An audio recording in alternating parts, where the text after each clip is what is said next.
Bapak dan Ibu, bagaimana kabar hari ini? Semoga selalu sehat dan tetap semangat mengikuti pelatihan ini. Pada kali ini kita akan membahas tentang bidang konstruksi kapal.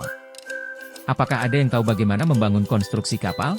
Dalam pembangunan kapal baja dikenal alur proses yang bertahap di mana tahap satu dengan yang berikutnya selalu ada kaitannya. Untuk itu proses demi proses harus dilakukan dengan teliti agar pada tahap proses berikutnya tidak mengalami kesukaran akibat kesalahan dalam penyetelan, fitting, maupun kesalahan dalam pengelasan, welding. Selanjutnya, bagaimanakah alur proses membangun kapal? Alur proses pembangunan kapal dapat ditentukan menurut metode pembangunan kapal yang digunakan di mana proses awal pekerjaan berupa pemotongan dan perakitan kecil yang disebut dengan proses fabrikasi. Kemudian dilanjutkan dengan proses perakitan blok kecil yang disebut dengan proses subassembly dan selanjutnya dilakukan penggabungan blok-blok kecil menjadi yang lebih besar dinamakan proses assembly serta penggabungan blok menjadi badan kapal yang disebut dengan proses grand assembly atau proses penurunan ke graving dock yang disebut proses erection. Bahan untuk membuat kapal antara lain. 1. Kapal kayu adalah kapal yang seluruh konstruksi badan kapal dibuat dari kayu. 2. Kapal fiberglass adalah kapal yang seluruh konstruksi badan kapal dibuat dari fiberglass. 3. Kapal ferrosemen adalah kapal yang dibuat dari bahan semen yang diperkuat dengan baja sebagai tulang-tulangnya. 4. Kapal baja adalah kapal yang seluruh konstruksi badan kapal dibuat dari baja. Sistem kerangka konstruksi kapal, framing system, dibedakan dalam dua jenis utama, yaitu 1. Sistem kerangka melintang. 2. Sistem membujur atau memanjang. Dari kedua sistem utama ini maka dikenal pula sistem kombinasi, combination mixed framing system. Selanjutnya penggunaan pelat dan profil pada konstruksi kapal adalah sebagai berikut. 1. Pelat, sebagai bahan utama untuk membangun kapal.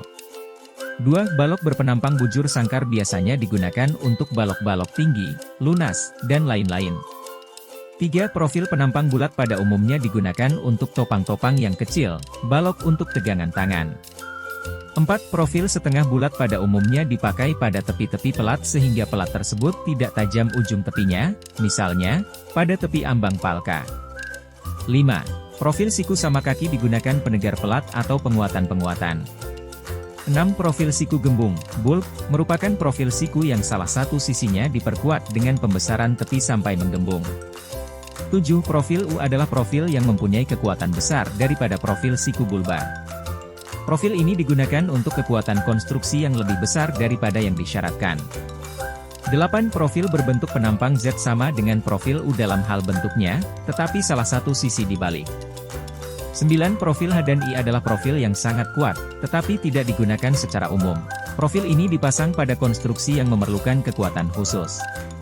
10. Profil T adalah yang digunakan untuk keperluan khusus. Misalnya, untuk penumpu geladak. 11. Profil T gembung adalah profil yang mempunyai kekuatan lebih besar daripada profil T. 12. Profil gembung adalah profil yang salah satu ujungnya dibuat gembung dan digunakan untuk penguatan pelat. Konstruksi bagian depan kapal meliputi 1. Linggi haluan.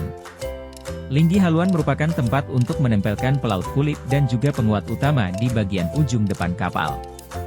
2. Sekat tubrukan. Pemasangan sekat tubrukan pada suatu kapal sangat dibutuhkan karena sekat ini untuk menghindari mengalirnya air ke ruangan yang ada di belakangnya apabila terjadi kebocoran di ceruk haluan akibat menubruk sesuatu dan dengan rusaknya ceruk haluan kapal masih selamat, tidak tenggelam. 3. Ceruk haluan. Konstruksi pada ceruk haluan harus cukup kuat. Pada daerah ceruk inilah yang pertama-tama mendapat hempasan gelombang. Konstruksi bagian tengah kapal meliputi 1. Lunas. Lunas adalah bagian konstruksi memanjang di dasar kapal yang terletak pada dinding memanjang kapal, mulai dari linggi haluan sampai linggi buritan. 2. Pelat dasar. Pelat dasar, pelat alas, letaknya di dasar kapal, sebelah kiri dan kanan lajur lunas. 3. Konstruksi dasar tunggal. Kebanyakan yang menggunakan konstruksi dasar tunggal adalah kapal tangki ataupun kapal-kapal kecil. 4. Konstruksi dasar ganda. Daerah yang disebut dasar ganda meliputi pelat alas dalam, pelat bilga, dan pelat tepi sebagai kekedapannya. Berikutnya konstruksi lambung. Lambung kapal adalah badan dari perahu atau kapal. Lambung kapal menyediakan daya apung yang mencegah kapal dari tenggelam yang dirancang agar sekecil mungkin menimbulkan gesekan dengan air. khususnya untuk kapal dengan kecepatan tinggi. Sistem konstruksi lambung sebagai kerangka lambung kapal pada pokoknya terdiri atas dua sistem, yaitu sistem kerangka gading melintang dan sistem kerangka gading memanjang. Dilihat dari segi konstruksi, geladak adalah kumpulan komponen-komponen konstruksi mendatar yang terdiri atas balk geladak, pembujur geladak, penumpu geladak dan pelat geladak yang dibatasi oleh lambung di sekelilingnya.